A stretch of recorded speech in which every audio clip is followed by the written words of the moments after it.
Is it fun for you to blame me? Just because you paid for some study abroad fees, you act so arrogant to me.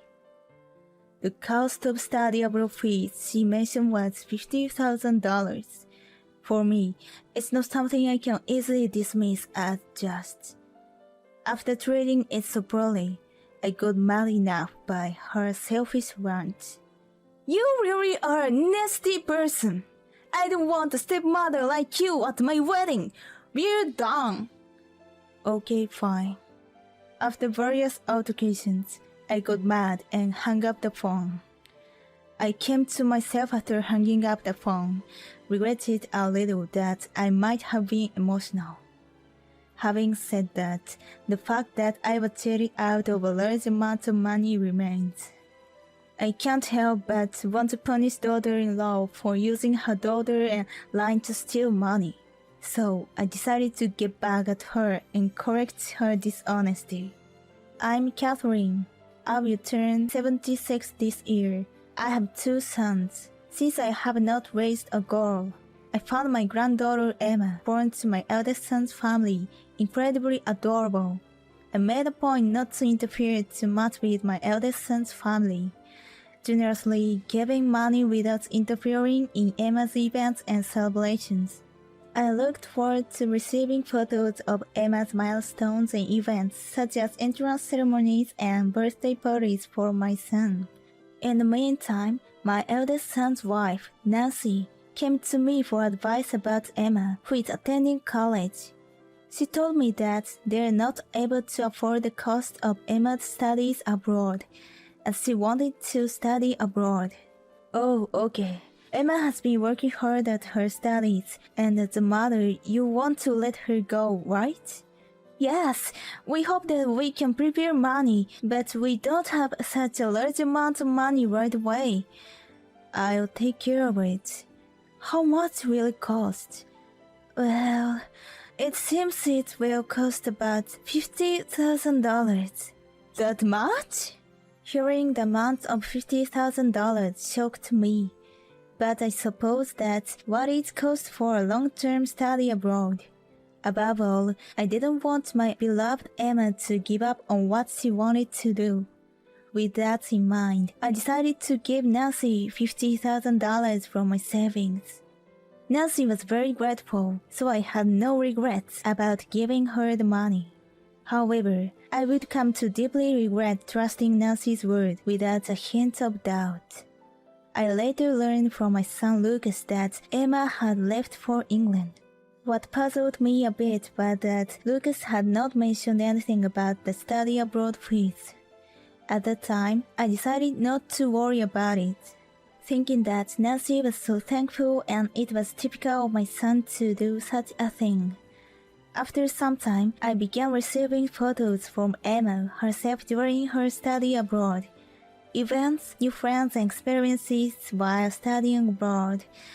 Knowing that Emma was having fulfilling days made me very happy. But still, even in Emma's emails, there is no mention of the study abroad fees.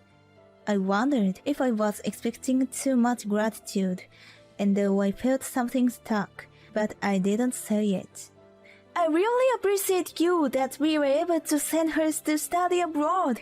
Thank you so much. Good to hear. It seems she's enjoying her life there. I got emails from Emma from time to time. Emails with Emma? What kind of exchange are you having? Nothing special, just things about how the food she ate was delicious and about her new friends. Thinking back, Nancy thanked me more than she should have every time she saw me. Perhaps in the son and daughter-in-law's household, Nancy manages all the money matters, and the two of them may not know anything about it. I convinced myself of this and forcibly accepted it. I may be a bit conceited to want to be thanked by Lucas and Emma too. I decided not to think further about it, although there are some things that don't quite add up. Then, a few years later, when Emma graduated from university and told me she was getting married, the cause of this hot-headedness became clear now. I learned about the wedding from an invitation from Emma. When I found a beautiful envelope in the mailbox, I was genuinely happy for her. Overjoyed, I immediately called Emma. I conveyed a lot of blessings to Emma and chatted casually as usual. However, during the chit-chat, I noticed something was off between Emma and me.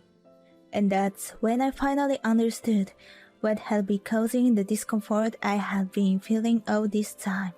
Emma, congratulations on your wedding. I received the invitation. Thank you, Grandma. I'm glad the invitation arrived safely. Will you attend the wedding? Of course. I'm looking forward to it. While having such a casual exchange, the topic turned to the story of her studying abroad in university during the conversation about memories from when she was a child. Emma, reminiscing about those times, talked to me about various experiences she hadn't had the chance to tell me about at the time. Emma, you worked hard in your studies. Studying abroad was a really good experience, wasn't it? Yes, I'm really glad I was able to go. It was hard preparing money. Money? You mean the tuition fees? Yeah, right. I took out a scholarship, but the conditions were strict and there were lots of documents involved. It was harder than I thought. For a moment, I didn't know what she was talking about. The $50,000 for Emma's study abroad was supposed to have been given to Nancy. Puzzled, I checked my bank book and told Emma about it.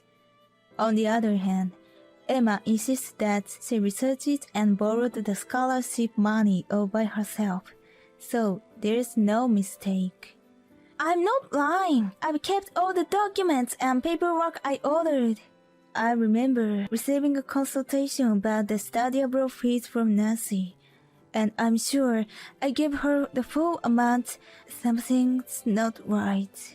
Emma and I think it over on the phone together. But no matter how much we think about it, the truth doesn't become clear. Emma then said she will ask her mom once and cuts off the phone call with me. Where did the $50,000 I gave at study abroad fees go? I was also worried if there had been a misunderstanding. The truth was revealed in a phone call from Nancy the next day, and I couldn't believe my ears. Hello, Nancy. It's a good time. There's something I want to check something. Don't go on and say something totally unnecessary to Emma, Catherine. Nancy sounds very angry, didn't even say hello, and suddenly started shouting at me. The unnecessary things that Nancy is talking about, although I don't want to believe it, must be the $50,000 I handed over. From Nancy's attitude on the other end of the phone, I was convinced that she had done something with that large sum of money. I can't keep silent now. Like Nancy, I spoke in a yelling voice. Unnecessary things? Are you talking about the $50,000 I prepared for Emma? That money was supposed to be given as her study abroad fees, wasn't it? Yes, that's why I thanked you many times, didn't I? I heard from Emma yesterday. She borrowed a scholarship for study abroad fees. What on earth did you do with the money I gave you? Nancy, on the other end of the phone, mutters something and seems to be evading the issue of where the money went. Even though I continue to press her without giving up, Nancy starts to make excuses like using it for Emma's college fees for the wedding and so on.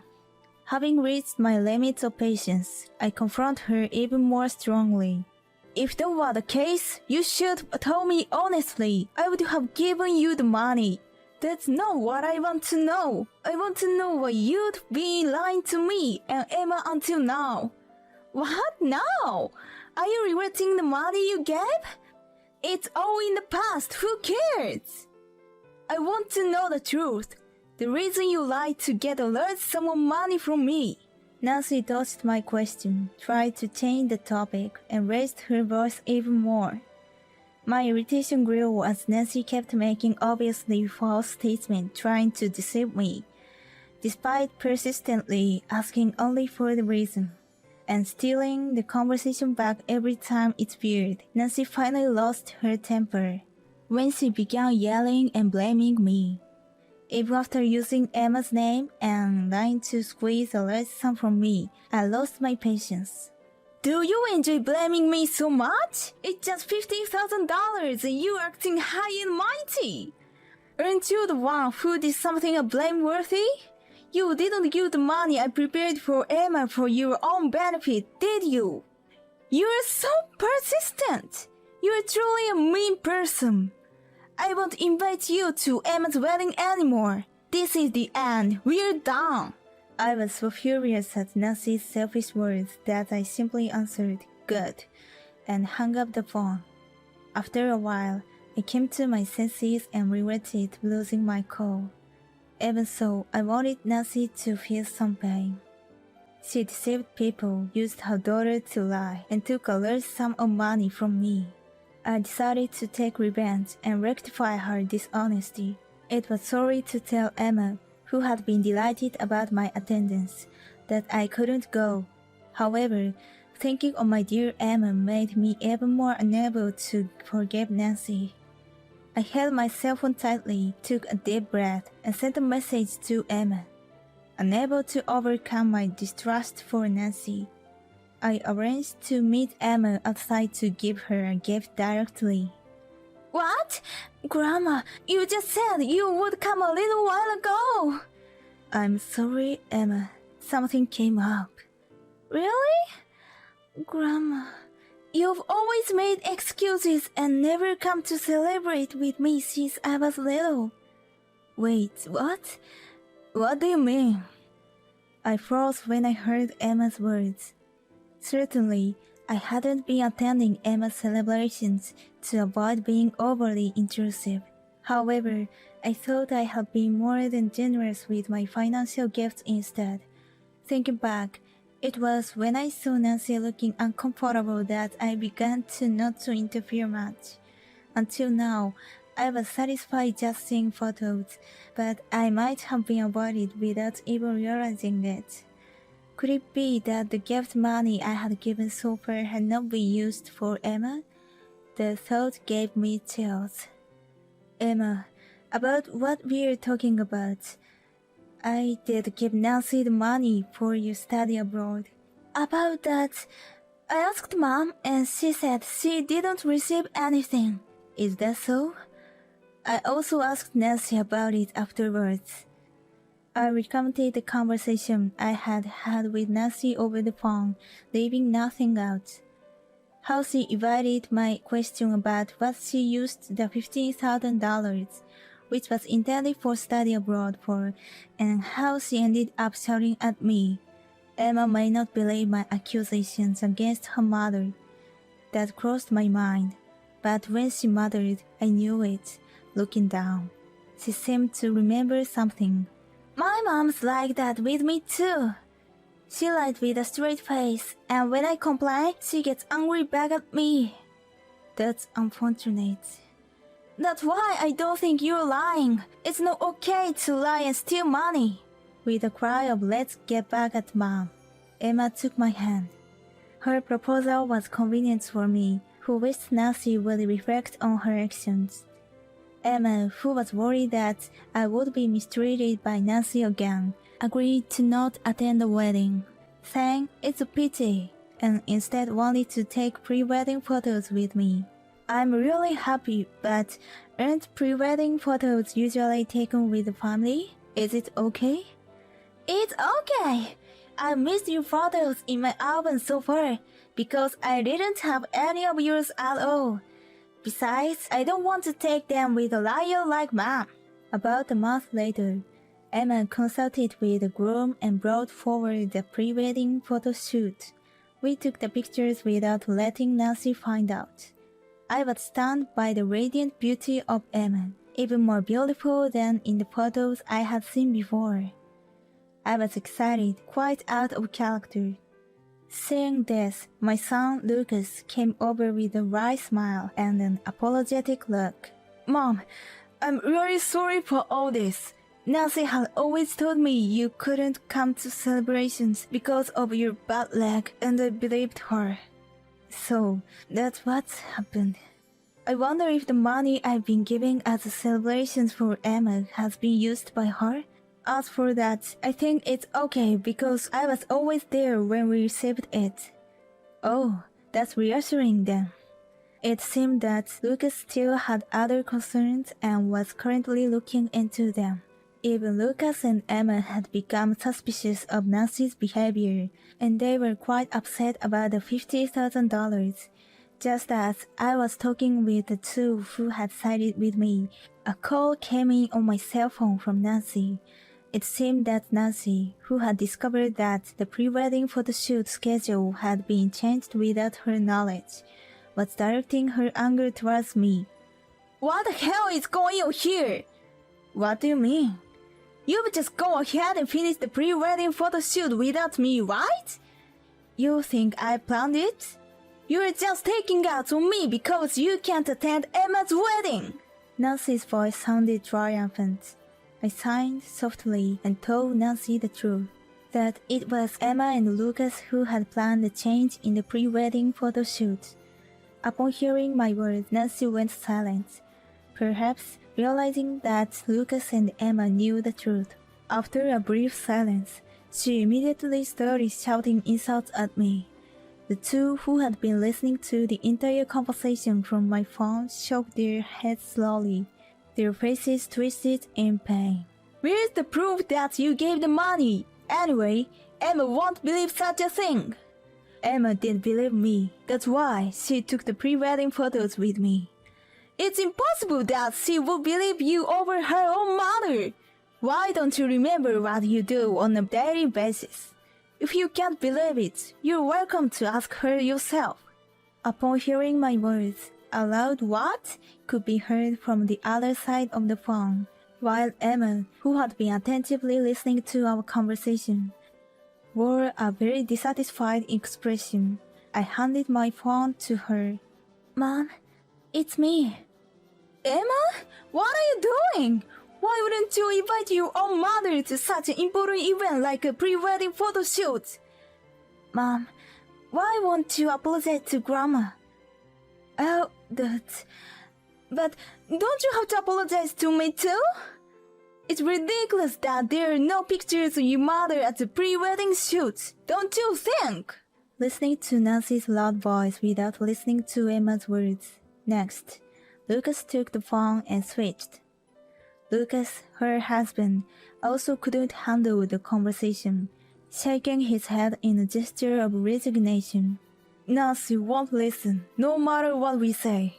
I didn't think it would come to this. I'm going to retaliate against Mom, so Dad, it's okay now." "Retaliate? How are you planning to do that? You mentioned it before." "Leave it to me. I have a good idea." Seeing Emma's mischievous smile, Lucas and I looked at each other. I talked to Lucas about skipping the wedding, and instead asked him to record Emma's radiant appearance and the ceremony. And then, a few days after the wedding, looking forward to seeing the video of Emma's wedding that Lucas showed me, I was shocked by the unexpected happening. It was during the reception when Emma read a thanks letter to her mother, Nancy. "Mother used the study abroad funds that Grandma had prepared for me to pay off her own debt." Of course, the venue erupted into a roar, but the video shot by Lucas clearly captured Emma's voice. It revealed that the study abroad funds that I had given to her mother, Nancy, were used arbitrarily. The fact that this was kept a secret not only from me, but also from her and Lucas until recently, how she had always looked down on me. She even disclosed that she couldn't attend the wedding ceremony due to Nancy's actions in front of all her relatives. Midway through the video, there was a scene where someone who seemed to be Nancy was captured, raising her voice and creating a scene. "How dare you ridicule your own mother? All of this is a lie." "I have evidence. Everything I've said is true." The video captured such exchanges. Nancy, who would have wanted to look good in front of her relatives, was looked down upon by everyone and shrunk in size. Lucas even managed to capture such an awkward scene in the video. I was unable to hide my surprise as I watched the video to the end, and let out a large sigh after it finished. Emma, you really got your revenge, didn't you? I confronted Nancy after that too. Then I found out that she used the $50,000 you gave her to repay her own debts. Well, it seems she also used it on travels and shopping as she pleased. Really? But isn't that a quite large amount to spend on debts and shopping sprees? Well, it turns out that this was just the tip of the iceberg. She seems to have been lying and getting into debt here and there. Hearing Lucas' story, I was dumbfounded. It's an unbelievably bad story, but it's not surprising for someone who can lie to their family without any hesitation. Lucas plans to file for divorce from Nancy due to the bad habits that came to light this time. Emma, who is now married and living in a different household, also agrees with the divorce and is pushing Lucas back. Later, I received a message from Lucas saying that he was able to divorce Nancy successfully. As for Nancy, it seems she can't give up on Emma and is trying to make contact, claiming it's her right as a mother. However, Emma's husband would never allow such a thing, and in fact, they have never met face to face. I don't want to introduce such a liar to my child, even if I have one. Emma, who said this, seems to have completely cut off her relationship with Nancy by moving far away. Emma and I are still the same as always, frequently exchanging trivial messages by email. Emma's husband is a very nice person, and since the incident with the pre-wedding shoot, he has been getting along well with everyone in the family. Actually, there was one incoming call from Nancy since then. The contents of the call was, "Let me see my daughter. It's your fault that I can't reach Emma. Say everything that happened was a lie." Of course, I politely declined, and since then, I have cut off all contacts with Nancy. By the way, the $50,000 that was cheated out of by Nancy, she was severely offended during the divorce proceedings, and it seems that it is supposed to come back as alimony. Of course, since her evil deeds have become known to all the relatives who attended the wedding, it seems that there is now no one who is on Nancy's side. And as for the current Nancy, it seems that she works day and night to pay back the alimony. Granny, I'll let you know as soon as I have a baby, so look forward to it. Yes, of course. Such happy news is always welcome. Emma, who is still living cheerfully, is getting even closer to me. To make up for all the events and celebrations we couldn't participate in until now, she's even planning a family trip, saying, "Let's make a lot of memories from now on."